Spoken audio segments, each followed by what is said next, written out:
ఎందుకు వేలు అనుకొని తప్పిస్తున్నారు, ఎందుకు మీరు ఎంక్వైరీ చేయలేదని అడుగుతున్నాం.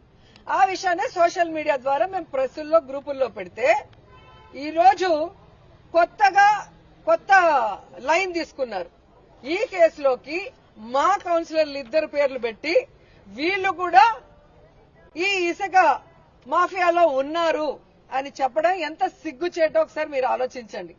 పైన చంద్రబాబు నాయుడు నుంచి కింద అఫీషియల్ వరకు వైఎస్ఆర్సీపీ అని తెలిసినా తెలియకపోయినా ఇండైరెక్ట్ గా తెలిసినా వాళ్ళకి ఏ పని చేయొద్దు అని చెప్పారు.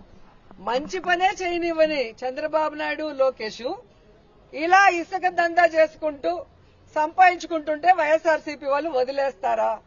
నిన్న రాత్రి వరకు లేని పేర్లు ఇప్పుడు ఎలా వచ్చాయి? బీడీ భాస్కర్ గారు అనే ఒక కౌన్సిలర్, బిలాల్ అనే ఒక కౌన్సిలర్.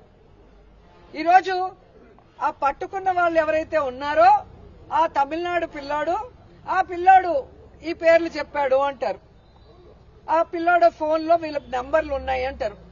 నిజమైతే మొత్తం ఈ సంవత్సర కాలం ఆ పిల్లాడు ఎవరైతే బాలాజీయో ఇంకెవరో పేరు చెప్తున్నారు, నాకైతే తెలియట్లా, భరత్ అంట. ఆయన ఫోన్ కాల్స్ 1 year డేటా తీయండి. దాంట్లో ఎవరెవరు మాట్లాడారో అందరినీ అరెస్ట్ చేయండి, అందరి మీద కేసు పెట్టండి. అంతే కదా?